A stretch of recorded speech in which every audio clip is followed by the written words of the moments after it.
Welcome everyone. Thank you for joining me again for another day text. I'm Greg Stafford. I host these day texts in the morning. I try to time it so that people, not only where I am on the west coast of the United States, but also others around the world can join us and share a portion of the biblical record. We're working our way through the book of Colossians, and I started these day text videos in Philippians. So we'll reset once we get to the end of Revelation and start over with Genesis. Today's day text is from Colossians chapter 1, verses 21 through 23. And there Paul writes, "Even you at one time were living as strangers and as enemies, with your mind on evil things. Yet now he has brought about a reconciliation by means of the body of his flesh, through his death, to present you holy and without error and without accusation when you are in his presence. This will occur if you really do continue in the faith, having been grounded and made firm, not removed from the hope about the great message which you heard, which is being proclaimed in all creation that is under heaven. Of this message I, Paul, became a servant." And likewise, we too have done the same as Paul. We've essentially given up part of our lives, if not our entire life, to proclaiming the great message or the things that we've learned in connection with Jesus, because we believe them as the fulfillment of the record that existed before he was even born as a man, all the way back from the time of Adam and Eve. So, moving forward to today's text, we give ourselves to that message, the entire biblical record that has to do with the promised seed that we see fulfilled in Jesus. And so through him, we can have a reconciliation with God, like Paul talks about here and in verse 22. And we don't need to use the laws recorded by Moses in order to have that relationship. We can have it based on our faith in Jesus.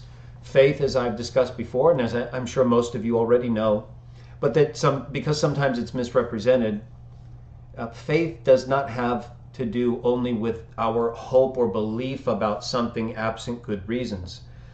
If you don't have good reasons for your faith, then I'm not sure what to call it. But it's not faith. Faith must be based on reasons. Now, people can have faith based on inferior reasons and just not know it, and then change over time. But you should always have your faith based on the best available reasons. Science, real science, will always confirm the truth.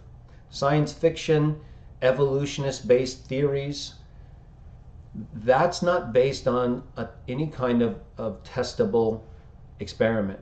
It's a theory around which people try to place evidence that doesn't fit.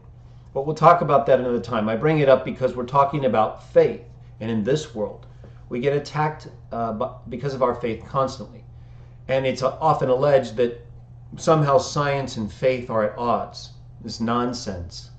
So when he says in verse 23 that we will be presented to the Christ as holy and without error in his presence, again because of our reconciliation to God through him by his death, not the Mosaic law or anything else, then if it will occur if we really do continue in the faith. It's essentially the same thing as Jesus says in Matthew 24. The one who endures to the end will be saved. So faith, I mentioned the other day, we were having a discussion on one of the shows about how it's possible people's faith is circumstantially based. That's not what we should be about or what we should cultivate.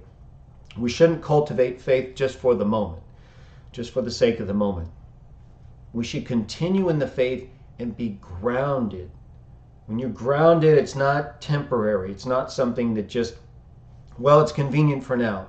These people will like me better because I'm expressing faith in God, or I'm sharing in this moment. There's nothing wrong with doing that. Certainly, we want to be all things to all people.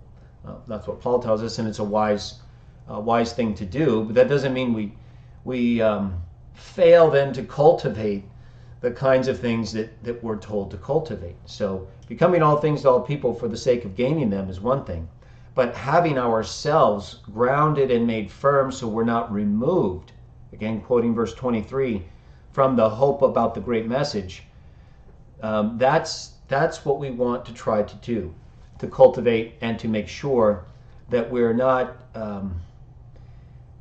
susceptible to beliefs, questions, or tactics even by some to subvert our faith. And again, the only way that could happen, a question is not a good reason. A question may stimulate a discussion. A question can certainly lead to education, but a question can also be destabilizing unless you recognize where it's coming from. Sometimes that's difficult when it comes to people's motives, but this is where having good reasons and having your faith grounded will insulate you. So Jesus is our example. He had faith, he was made flesh, but the devil still tempted him with the things that appeal to the flesh. But because his faith was grounded, he was able to resist the highest level of temptation, power, glory, riches, authority, from the most experienced tempter and subverter of faith, the original questioner, the devil himself. So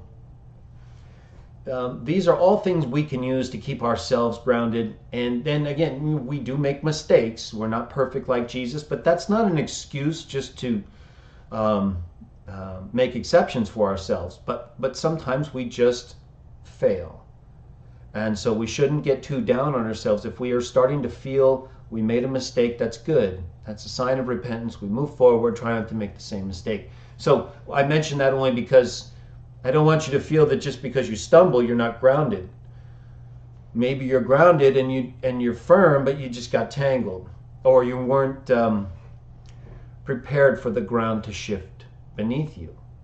Sometimes you have to be ready for things that happen unexpectedly. You may do all you can do, keep yourself grounded, and then the earth starts shaking. What will you do? Maybe you'll lose your balance. Okay, well then, when the earthquake stops, when things are not as unusually difficult as they would be during such a time, figuratively or literally, then make sure you're grounded. Make sure that you're back on and not susceptible to things unless another earthquake comes. Then be ready or prepared as you can be. So I think those are some good thoughts to keep with us. There's a lot here in just these 3 verses, but I try to pick out just a couple of things. Try to spend maybe 10, 15 minutes with everyone each morning. We had one morning where we went a little longer, but that's because I was quoting from 1 Clement, and I was establishing who Clement was and the value of his letter. So I'm going to go ahead and post today's text, Colossians 1:21 through 23. Now you'll notice also I'm posting various videos like I mentioned I would on the shows. I posted a series on John 10, Psalm 82, and Jesus' use of God, gods, and a God in defense of himself, and in other texts. And then I put up another video on John 1:18, comments I made about that, and another video on polytheism, monotheism, separate from the John 10 series. I have another clip I'm going to put up on Philippians 2. I had a section in one of my discussions where I talked about that I think will be helpful. And then I'm going to post a clip on the 1 Clement section discussion that I had, and also one on Philippians 4:2 where Paul talked about women. And I'm going to start a series, the Bible on women, or something to that effect, because that'll come up regularly, and everything in the Bible, I think, speaks appropriately, both about men and women, proper arrangement and respect and love.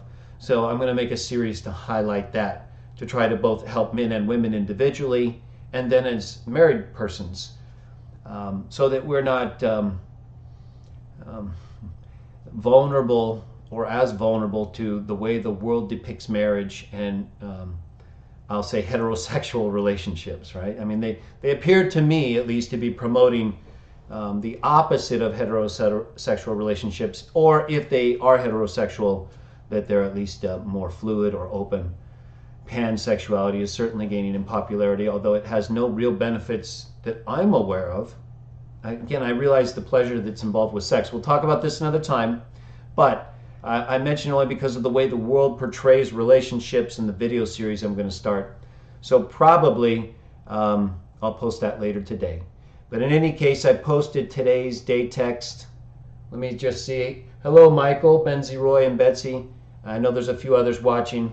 So I will be back tomorrow. It's Wednesday, so we have Thursday and Friday day texts.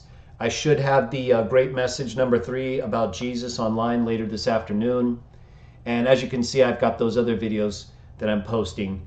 Once I got on the 1 John 10 series, I had to finish that because there were several clips. And then as I was listening to that show, I ran into other sections like the John 1:18, Philippians 2, and then the First Clement and the women on the Bible and Women series I mentioned. So I didn't want to have to go back and deal with that. I'm just going to get those clips up. I'm pretty much done with the great message number 3, just some final editing, and then that will be up. And then we'll be ready for Saturday's show, open discussion. We're going to talk about our third thing, treating others the way we want to be treated, and we'll see how that goes. So it should be some good information for us. We'll talk about the texts that cite the golden rule, what Jesus said about treating others the way you want to be treated, what Paul said about it, and then also what Confucius' rule was. How does that compare with Jesus' golden rule?